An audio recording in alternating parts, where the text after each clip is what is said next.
Plano de Voo, o podcast do Sebrae RS. A equipe de comunicação do Sebrae RS conversou com uma das maiores empresárias do Brasil, a Luísa Trajano. Ela está à frente da Magazine Luiza e das outras empresas do grupo. Com talento raro para o empreendedorismo, Luísa analisa os desafios do mercado e compartilha algumas das convicções que a fizeram chegar ao topo. Senhoras e senhores passageiros, acomodem-se em seus lugares. Estamos prontos para mais um episódio do Plano de Voo. Tripulação, decolagem autorizada.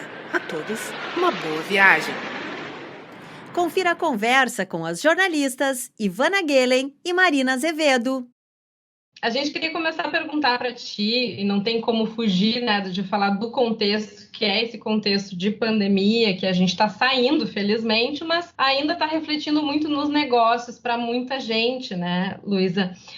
Dentro desse contexto, teve um aprendizado, uma ação que vocês fizeram, falando em Magazine Luiza, tá? No primeiro momento, que foi feito no Magazine, que foi o parceiro Magalu, focado, né, nos negócios menores, e foi algo assim incrível, que chamou muita atenção, e nós no Sebrae ficamos muito atentos a essa ação, porque os, enfim, pequenos negócios precisaram de muito apoio, né, em 2020, 2021.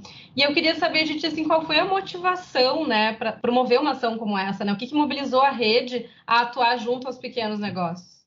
Bom, Ivana, primeiro, assim, eu fiquei muito feliz com a equipe operacional do Magazine Luiza, porque eu estou no conselho, apesar que eu fico sabendo tudo, agora eu estou até mais envolvida, que eu estou sendo a garota propaganda da caravana, né? Começamos para Maceió. Mas, assim, porque nas minhas palestras eu falo muito que quando você está numa fase boa é que você tem que mudar. Porque se você não muda, acontece igual aconteceu com a Kodak, que era sinônimo de máquina fotográfica, e tantas outras que a gente conhece. Então, quando entrou a pandemia, a nossa história de loja física, e a gente digitalizou graças ao trabalho que foi feito há muitos anos. Então, nós tínhamos 50% de venda já no digital. A gente, pela primeira vez, estava com capital de giro, que a família, em janeiro, tinha vendido e colocou o dinheiro tudo na empresa, que eram as duas coisas muito importantes. E o que aconteceu? A nossa equipe não se acomodou com isso. Isso que eu achei legal. Eles fizeram... O Frederico ainda conta uma história que eu acho muito interessante. O Newton Bonder tem a arte, da manutenção da carroça, que ele fala, que ia atravessar uma estrada muito ruim, vários carroceiros. Um tinha um cavalo só e outro tinha 7. O de 7 falou, se morrer um, eu tenho outro, se cair no buraco, eu tenho outro. O de um falou, bom, eu tenho que cuidar muito bem disso, porque se eu só tenho o meu. E aí, o que aconteceu? O Frederico falou, eu fiz de conta que eu só tinha um cavalo, que eu não estava com 50%, que eu não tinha capital de giro, porque aquele dinheiro foi feito para expandir, não para isso. Então, o que aconteceu? Aconteceu que eles pararam para ver, bom, a realidade é outra, o que nós podemos fazer, independente de estar com 50% já bem na frente do concorrente na época. E aí eles criaram esse parceiro Magalu, que tem duas vertentes. Tinha aquele pequeno e micro, que nunca tinha entrado na internet, e para entrar no marketplace ele ia demorar muito. Não que não seja bom, o nosso marketplace é o nosso carro-chefe também. Então, assim, ele entrava e até no outro dia ele já estava nas nossas vitrinas, com um tipo de software fácil, de aplicativo fácil. E tinha também aquele que ficou desempregado ou que estava em casa sem fazer nada e que podia ser em 24 horas um vendedor Magazine Luiza. Então, assim, tinha um micro pequeno e tinha aquele que ficou sem emprego ou queria uma renda a mais, porque a renda dele... Você vê quanta gente de eventos, de turismo, de tudo mais, que de repente músicos, enfim, eletricistas, essas pessoas de repente ficaram massagistas que não podiam estar indo nas casas, cabeleireiras, então ficaram totalmente, aí abriu e foi um sucesso. Então eles em 15 dias desenvolveram esse novo, que é o parceiro Magalu, que tem essas duas vertentes, tem a vertente para o micro e pequeno, que ainda não tem condição de estar no marketplace rápido, porque poderia estar em 24 horas, e tinha também a pessoa que queria ser vendedor do Magazine. Ele puxava a loja e poderia, lógico, ele tinha que se inscrever, tinha um processo rápido de inscrição, e poderia sair vendendo e ganhava comissão.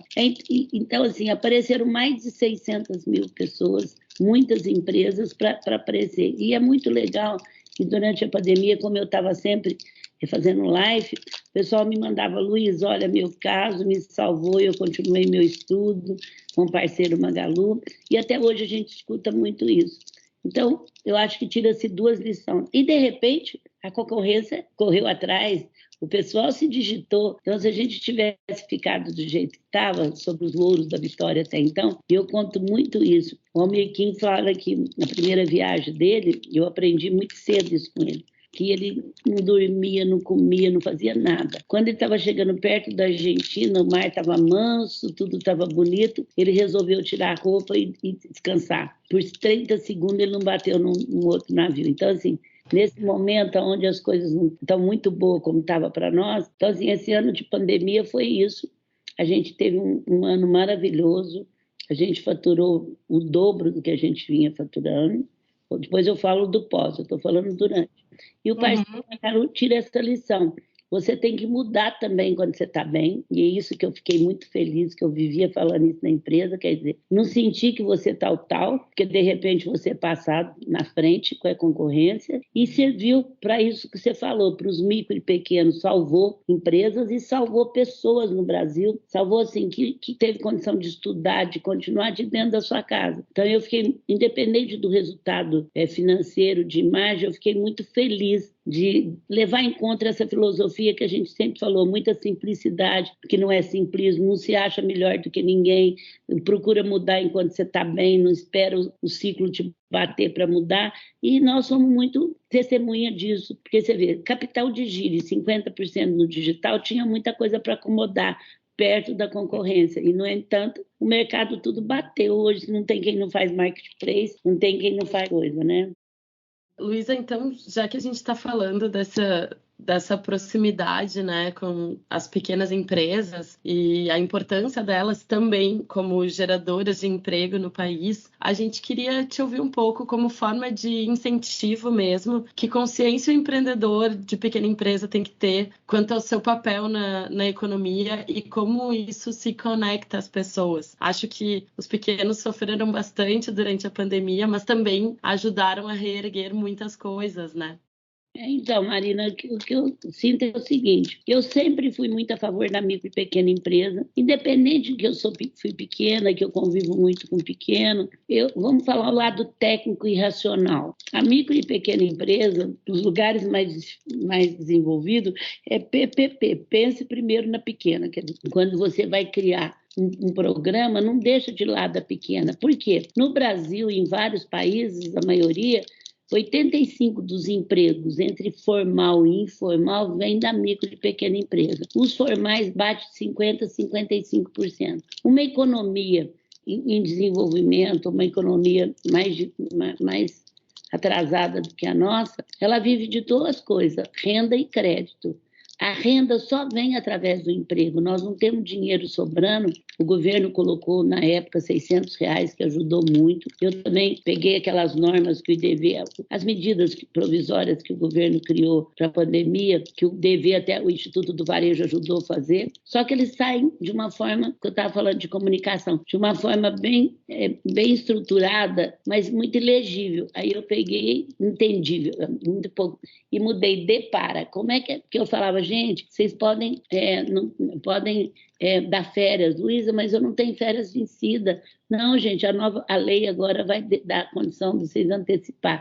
Aí, quando eu vi, nós criamos com a minha equipe, como que era antes, numa linguagem bem simples para ajudar. Então, a pequena e a microempresa é responsável pelo desenvolvimento de um país. Por exemplo, a gente dá 40 mil empregos. Se você pôr várias pequenas e microempresas, pode dar até mais do que 40 mil empregos. Então, assim, eu sempre fui muito atenta, sempre fui parceira do Sebrae.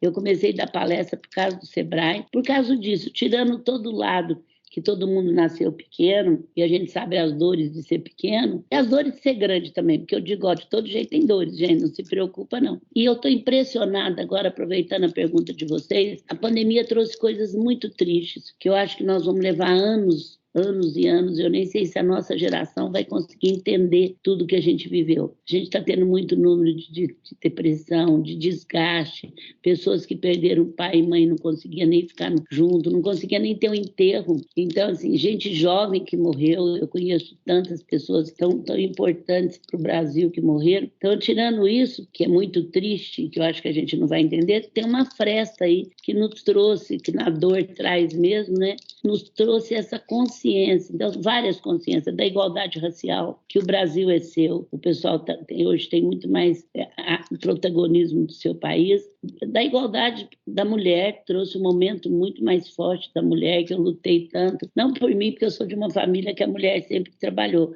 mas pelo segmento, pela mulher mesmo. Mas trouxe também, e eu estou no meio agora, para micro e pequena empresa, eu nunca vi as grandes empresas falar tanto da micro e pequena empresa. Trouxe também essa consciência que o país é um país ainda de um desemprego grande, que é um país de espírito empreendedor, que nós temos um espírito empreendedor e que ele segura uma barra grande. Então, assim, tem muito dinheiro para mim, para micro e pequena empresa. Eu nunca vi tanto curso de capacitação de tudo quanto é lado na minha vida para isso, porque precisa a gente se organizar e o dinheiro precisa sair junto com a capacitação, mas descentralizar, porque você vê, é um mundo de ficha que chega para a Caixa Econômica ou para outro banco que não tem condição de ser apurado. Então, eu estou até estudando com eles uma ideia da gente aprovar esse dinheiro mais rápido. Mas eu estou com isso contando que deu luz e foco para algumas causas que estavam escondidas. Uma delas era a micro e pequena empresa.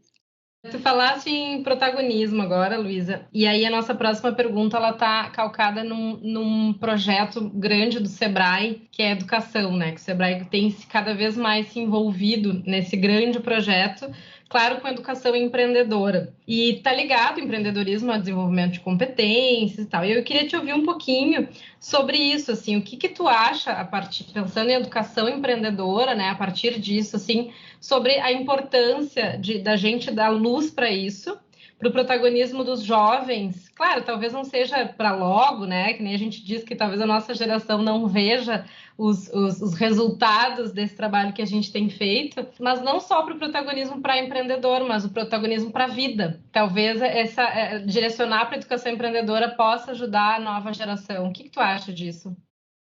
Eu acho duas coisas, Mari. Primeiro que eu estou cansada de escutar que educação é a base de tudo. Eu falei que eu não quero diagnóstico, eu quero ação, porque todo mundo já sabe disso, desde que eu sou menina eu escuto isso. Então, primeiro, eu acho importante. Mas o que eu tenho discutido com o Sebrae também é ter uma trilha de capacitação. Vamos chamar capacitação essa educação empreendedora. E que eu possa fazer o curso que eu preciso no meu momento. Eu acho que falta um pouco de didática, e é muita gente oferecendo curso, é muita gente capacitando, e não, é igual você não tem primeiro, segundo, terceiro, primário. A gente não tem uma organização. Eu tenho discutido isso com o Sebrae também, discutido com uma empresa de educação que nós compramos só para empreendedor, uma empresa super importante, que a gente tem trilhas onde eu posso escolher. Não, eu estou no começo, eu quero abrir uma empresa, eu quero entender sobre contas a pagar, eu quero entender sobre imposto. Como eu estou numa empresa, eu quero crescer, eu quero isso. Então, assim, eu sou totalmente a favor. O Sebrae tem curso de tudo. Eu brinco que o Sebrae tem curso desde o pescador até o dono do barco e do avião. Então, assim, o legado que o Sebrae tem de material, de treinamento, nenhuma empresa no mundo tem. Eu acompanho o Sebrae há muito tempo. Ele tem de rendeira, ele tem de tudo que você pensar. Propaganda a custo zero, ele tem de fluxo de caixa, ele tem de tudo. Mas a gente precisa arrumar uma forma de comunicar didaticamente numa coisa mais vista. Então, eu sou totalmente a favor e acho também que o dinheiro tem que vir junto com a capacitação. Não adianta você dar capacitação e não dar o financiamento. Não adianta você dar o financiamento, então uma coisa tinha que estar totalmente entrelaçada à outra. E tu acreditas que essa temática ela deva entrar, por exemplo, no fluxo da educação formal nas escolas? O que eu luto muito através do grupo de mulheres é onde tem na Alemanha,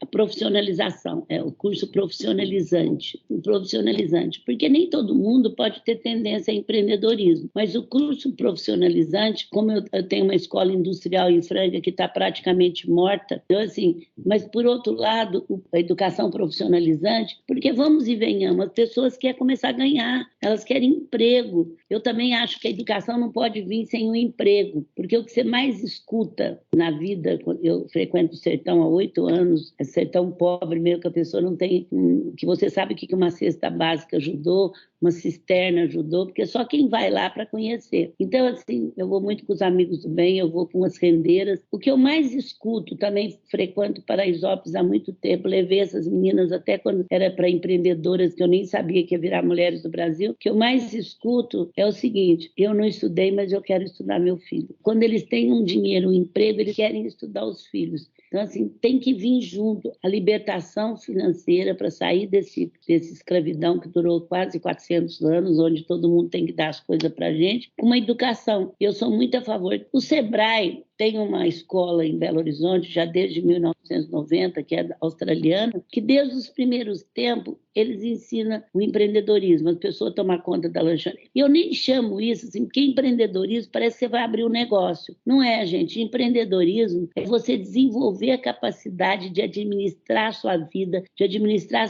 suas coisas e de solução. O empreendedor é o que tem solução, se for para me definir. E essa escola, eles dão para o aluno o protagonismo da escola de resolver problema desde pequeno. Eu conheci na década de 90, sou apaixonada por ela, e é da Austrália essa metodologia. Então, eles montam a sua lanchonete, eles definem, eles têm 1 ano a menos, ele ajuda a administrar a própria escola, e foi o que eu fiz. Quer dizer, a minha família deixou fazer isso cedo, meus filhos administram a vida deles desde sempre, isso é ser protagonista. Então, eu acho isso muito importante. O Sebrae tem experiência. Eu não sei por que a gente não replica essa escola, sabe? A minha vida inteira, a vontade que eu tenho é isso. O aluno aprende, que chama empreendedor, é aquele que aprende a assumir a sua vida e não deixar pai e mãe só assumir, professor, diretor ou patrão só assumir. Você é dono pela sua história, né? É verdade, tanto é que tivemos a Guilhermina Abreu, não sei se tu já teve a oportunidade de conversar com ela, aluna da escola, que depois fundou Embaixadores de Educação, né, inclusive, e está inspirando muitos jovens por aí. Eu conheci essa escola na década de 90, depois voltei com Mulheres do Brasil, agora faz uns 4 anos para conhecer de novo, e sou apaixonada por essa escola. E até pensando nisso, assim, agora com as oportunidades de expandir um pouco as fronteiras pelo meio digital, né? A gente já tinha falado, tu já tinhas comentado a respeito dessa questão do digital. Por que esse legado digital, que inclusive foi acelerado, né, nesse tempo de pandemia, é tão importante para fazer negócio no Brasil? Porque o que significa, na tua concepção, a gente ser digital?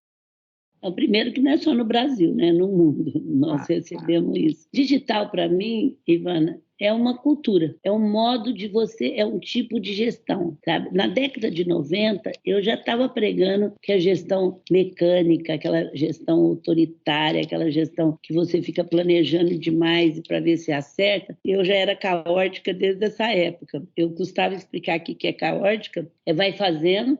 Você cria o caos, depois você põe a ordem. Mas um amigo meu me ajudou muito agora na pandemia. Ele fala, a Luísa põe o progresso, depois ela põe a ordem. Quer dizer, primeiro eu faço, depois eu vou lá, põe a ordem. Então, essa gestão mecânica que o homem não podia, e até eu falo para minhas amigas mulheres, onde eu dou palestra, toma cuidado, porque chegou a nossa vez. Nós somos criados com essa gestão, de fazer 1000 coisas ao mesmo tempo, de errar, de não ter esse compromisso. Mas toma cuidado também para a gente não fazer com o homem o que fizeram conosco. Vamos entender que eles viveram uma era muito mecânica. Eles não chegavam na empresa, não podia falar que estava doente, que a mulher, aqui você é profissional. Vocês acham que não escutavam isso? Fez 2, mas era o que mais a gente escutava, né? Aqui você é profissional, não traga problema, fica lá fora. Com coisa que você está com um filho com problema e entra para dentro de um lugar, você vai mudar sua chapinha, que você não tem. Então, assim, o digital, minha gente, ele é uma cultura, ele é um tipo de gestão. E nasceram das startups que nasceram no Brasil e que hoje transformaram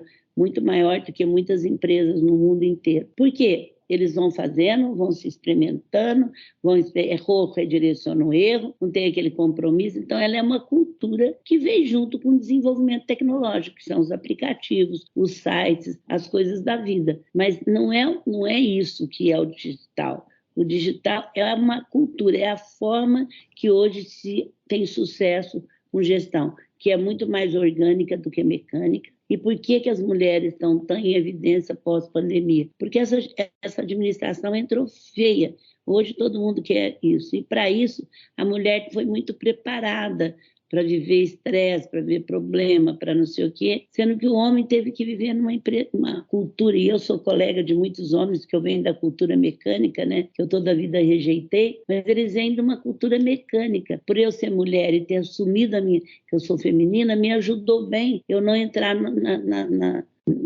na administração mecânica. Então, respondendo e finalizando, o digital é uma forma de gestão e que vem como um desenvolvimento tecnológico. Muito legal, né? Esse teu ponto de vista, assim, que traz como cultura, né? Porque o pessoal rapidamente associa as tecnologias e às vezes diz, não, eu não tenho dinheiro para implantar isso na minha empresa, né? E até nesse sentido, assim, né? Que tu sempre diz, assim, nas tuas entrevistas que a empresa precisa ter um propósito, né?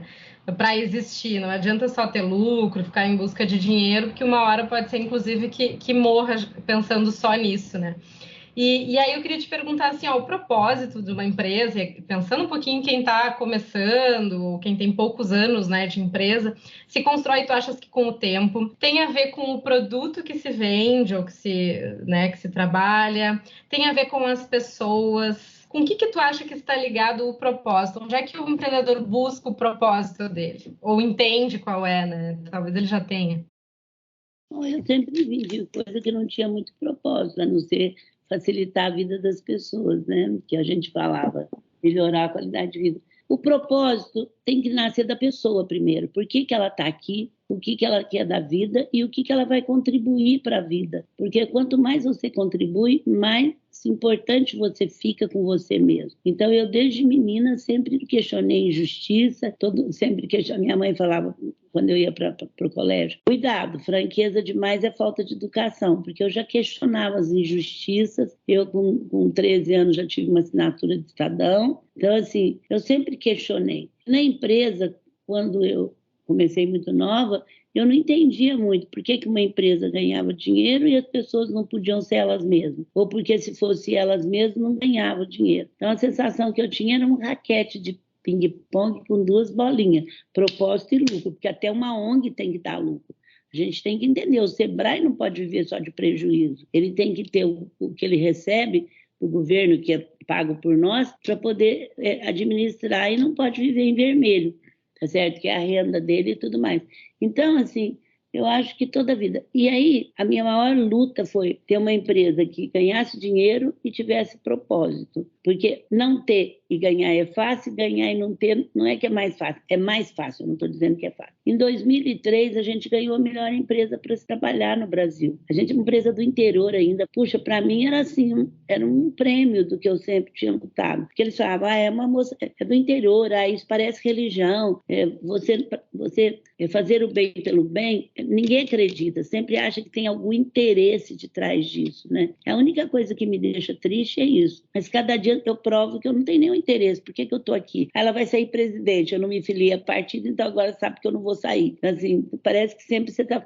Isso 5, 10%, porque eu recebo 90% de todas as camadas de mulheres, de todos os humildes, de homens. Agora, então, nesse prêmio que eu recebi, eu até fico assustada, porque, assim, é gente simples, é jovem, eu me senti representada, é homem. Então, assim, primeiro eu quero agradecer, mas tem sempre internet, tem sempre os que vêm com fake news, que vêm criticando e procura qualquer coisa. E um dos críticas é essa, ela vai sair presidente, ela é esquerda.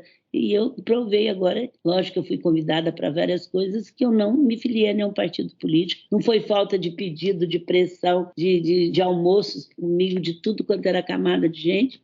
mas eu não senti força, por causa até do Grupo Mulheres do Brasil. Voltando a propósito um pouco. Primeiro tem que nascer das pessoas. E aí, Ivânia, quando me perguntava sobre propósito, eu estou sempre falando disso. Em 2011, quando entrou na Bolsa, eu ainda brincava com o nosso CFO. Não vai te dar $1 mais, um EBITDA mais, mas eu vou continuar falando de pessoas, de propósito, de clientes, que eu tenho um respeito danado, pessoas em primeiro lugar, que na empresa a gente já está há tantos anos entre as melhores empresas para se trabalhar. Nós estamos há 25 anos crescendo muito entre as 5 melhores empresas para se trabalhar até hoje. Quer dizer, foi para mulher, é para conseguir comunicar.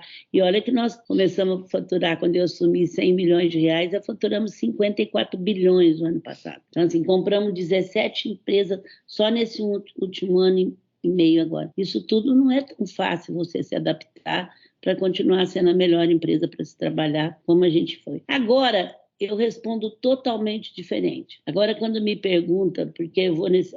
meu presidente que podia estar assistindo, ele não dá valor à diversidade, ele não dá valor a propósito, ele não quer saber de mulher, ele não entende isso. Eu falo assim, minha filha, o ESG mudou tudo. Ou você faz, ou ele não vai ter emprego daqui a 5 anos. E aí vamos entender por que apareceu o ESG, e por que isso está tão forte. Então, assim, em 2011 eu entrei na Bolsa, eu falava, o povo até me ouvia, mas ninguém dava $1. Agora me chamam para falar de propósito investidores na Bolsa. Agora a Bolsa exige que você tenha diversidade. Por que mudou? O mercado financeiro é muito rápido. Eu abro minhas redes sociais, é muito fácil explicar isso. Para reclamar, faz mais de 10 anos que eu abro as redes. E o pessoal geralmente falava, Luísa, eu te admiro muito, mas você cresceu e se perdeu, meu produto não chegou, ou eu não estou recebendo dinheiro de volta, essas coisas. E eu abro e deixo as minhas redes sociais. E eu nunca pensei, meninas, que eu fosse receber assim, olha, eu não estou bem servida com vocês, mas eu quero continuar porque vocês ajudaram o Brasil. Foi isso. Então, assim, a tomada de consciência do consumidor final, que o Brasil é dele e precisa ser ajudado. Você vê, se um negro é maltratado num ponto de venda, pode ter 5 seguidores a pessoa que postou. No fim do dia, o Brasil inteiro está sabendo. E a empresa está sendo condenada pela população. Então, o que mudou foi o consumidor final que fez as empresas mudar. Então, agora eu dizendo para as pequenas e grandes, não tem como. Você tem que ter um propósito de ajudar a tua equipe, de ajudar o país e de ganhar com isso. Senão você não só sobreviver. Agora não é mais uma questão de optar. Agora cada um tem que entender. Eu, por exemplo, tem muita gente que fala, eu vou investir só em educação. A minha família deu 60 milhões durante 1 ano e meio da pandemia e nós não vamos dar cesta básica. Não durou 20 dias. De repente, o povo na pandemia começou a ter fome. E não foi só nós, não. Todas as famílias tiveram que dar. Nós demos toneladas. Veio a enchente. Nós temos que acudir a enchente, tá certo? Então, assim,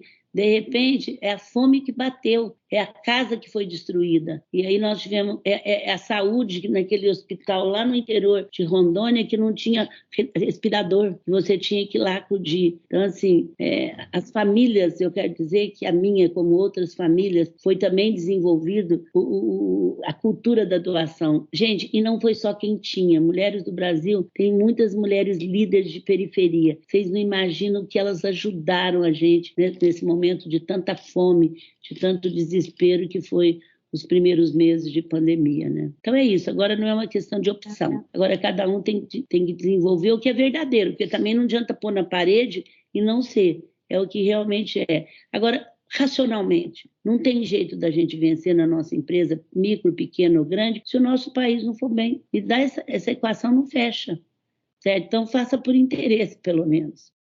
Exatamente. A gente está se encaminhando para o final já da entrevista, mas eu queria te perguntar sobre o Grupo Mulheres do Brasil, entender a tua inspiração, o teu propósito em relação a esse grupo, quais são os teus objetivos também daqui para frente, né? Agora que ele já está se consolidando super bem.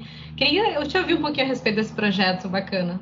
Eu sempre acreditei que a sociedade civil muda o mundo, organizada e certa. Então, o Grupo Mulheres do Brasil nasceu, e é bem claro, é um grupo político pelo Brasil. Se a esquerda fizer uma coisa boa, nós estamos. Se a direita fizer, nós estamos. Mas é um grupo. Então, nós temos, hoje, nasceu com 40 mulheres de todos os segmentos. Cada mulher conta. Nós temos muitas líderes de comunidade que estão conosco. essa semana já foram para casa para discutir conosco. Eu não acredito no movimento que só tem elite, como nós temos elite. O que importa lá não é o que você seu cargo, nem onde você trabalha. É o que você quer ajudar o Brasil. Então, nós estamos em todos os continentes. Acabei de oficialmente inaugurar Nova York, que já funcionava há 4 anos. Em setembro, agora, a gente inaugura oficialmente Miami, que já funciona há 3 anos. E quando eu vou na cidade, faz uma coisa mais oficial, mas já está trabalhando. Então, nós temos 22 causas. Eu trabalho igualdade racial com um grupo maravilhoso há 8 anos já. Violência para a mulher, educação, ciência, tecnologia, tudo que vocês pensar. Nós não inventamos a roda, a gente se junta com o movimento, porque nós queremos que políticas públicas, porque é políticas públicas que se mudam um país. E só vai ser política pública quando você se junta e não quer o mérito para você. Como a gente fez com Unidos pela Vacina, gente. Olha o trabalho que Mulheres do Brasil fez com Unidos pela Vacina. A gente deixou um legado para o SUS, que é maravilhoso, de mais de 3 milhões de equipamentos em qualquer um desses municípios, de 20 dias de transporte, é câmeras frias, é computadores, é tudo que vocês pensam, a caixa térmica com um termômetro, é barraca para ir para o campo. Foram 3 milhões que a sociedade ajudou. Eles davam diretamente, nós tivemos contato com 5.000 prefeituras. Dessas 4.300 queriam coisa. Trabalhamos dia e noite sem parar, junto com os homens, com empresários, sem falar mal, sem julgar se estava certo ou errado, ajudando a aprovar medidas como a Pfizer, ajudando tudo mais e sem levantar diagnóstico. Então é um grupo muito forte, que hoje cada dia se pega mais respeito e a gente vai ter, além das 20 causas que nós temos, nós vamos ter 3 grandes causas globais. Uma é pula para 50. Nós queremos 50% de mulheres em cadeiras efetivas no Congresso. 50%. E eu estou impressionada de ver a adesão aos homens, porque precisa mudar. Então, o que Mulheres do Brasil tem feito já há 4 anos? Nós temos acompanhado primeiro os partidos, aí a gente via que tinha muita laranja, porque é obrigada a ter mulher para se inscrever, mas não para depois eleger. E aí nós ficamos de cima disso, depois nós estamos vendo sobre as verbas como que é. Depois nós criamos uma carta de compromisso, onde nós já temos mais de 1.000 assinaturas, com 5 tópicos só. Eu sou a favor da igualdade, eu sou a favor da liberdade de imprensa, sou a favor da democracia, saúde para todos, educação para todos. E qualquer uma tem que assinar essa carta, não importa o partido. Hoje nós temos muitas mulheres que estão saindo candidatas, mas nós vamos tratá-las. A única coisa é que elas podem pôr no currículo que pertence ao Grupo Mulheres do Brasil, mas não pode, porque elas faz 8 anos que estão trabalhando lá, mas não podem fazer campanha interna. E essa carta nós vamos ter no site sugestões por estado de quem deve votar, que assinou conosco essa carta e que nós estamos acompanhando a atuação delas e já estamos fazendo isso com as deputadas que já estão lá.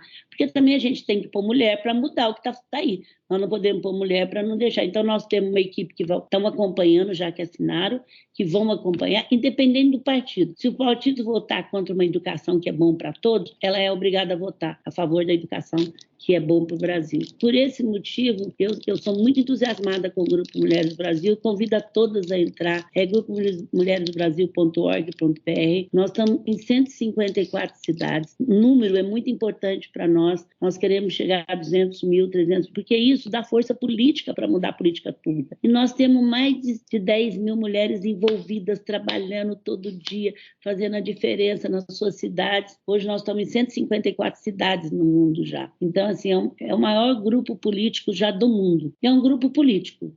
É um grupo político. Eu nem estou falando mais que é super partidário, porque não preciso falar, está lá já. No começo, olha, é partidário, tá. Agora é um grupo político que tem como partido o Brasil. Não somos contra os partidos políticos, não somos contra políticos, mas somos totalmente a favor do Brasil. Lá nós também, claro, não inventa roda, não somos contra os homens, mas somos a favor da mulher, e lutamos por igualdade e educação para todos. Chega a ser emocionante te ouvir falar, Luísa, porque eu tô é emocionada. Muito legal ouvir. E entusiasma a gente, né? Principalmente a gente como mulher, né? Que a gente tenta o tempo todo ocupar os nossos espaços, né? Na empresa que a gente está, em outros lugares também. Então é muito legal, parabéns, obrigada por ser essa inspiração, né? Para todas nós, assim, como empreendedora, claro, porque, né? Tem uma trajetória, mas agora, né, como representante de tantas mulheres, porque no fim das contas as mulheres precisam de representação, né? Então esse movimento é muito importante. Pegar no meu Instagram, eu pus o discurso que eu falei lá uma noite de gala, quando tinha 90% de financeiros e tudo mais, e tinha as mulheres do Brasil, eu disse aos meus colegas homens, agradeci eles também, porque eu sempre convivo no meio de homens, que me respeitaram bastante e que eu falava, vamos vencer o machismo estrutural. Mas eu disse a eles, olha, cuidado. Mulher é amiga de mulher, sim. Não acredito que nós não somos, porque mulher é amiga de mulher, porque a gente mesmo falava isso. Gente, eu sou impressionada. Eu recebo energia de pequena, de grande, de simples, de operária, de mulheres importantes. Agora, então, aonde eu chego, eu falo, nossa, até homem, você me representou, você está junto. Então, assim, é muito energia que recebe. E as mulheres, assim, e agora eu vou lançar meu livro, né? Luísa Helena, uma mulher do Brasil, que vai ser dia 20 na livraria, foi escrito pelo Bial, porque eu detesto escrever sobre mim, porque ontem já foi passado, eu já estou em outra. Mas ele pôs uma equipe lá em Franca, em todo lugar, e vai ser muito legal. E a renda vai ser inteirinha para o Grupo Mulher. Quer dizer, aqui eu ficar para mim, né? Porque fica para a editora, para o Grupo Mulheres do Brasil, para que a gente possa mudar muito esse Brasil. Um beijo, gente. Muito obrigada por tudo. Obrigada por ser essa inspiração, não é só para o Sebrae, é para nós também, como mulheres. Você ouviu a conversa das jornalistas Ivana Guelen e Marina Azevedo com a empresária Luísa Trajano em uma edição mais do que especial do Plano de Voo, o podcast do Sebrae RS. Acompanhe o Sebrae RS nas redes sociais e também em sebrae-rs.com.br para ficar por dentro de todas as novidades e os conteúdos sobre empreendedorismo. O Plano de Voo volta na próxima semana com mais empreendedores e especialistas compartilhando experiências com a gente. Um abraço e até lá! Plano de Voo, o podcast do Sebrae RS.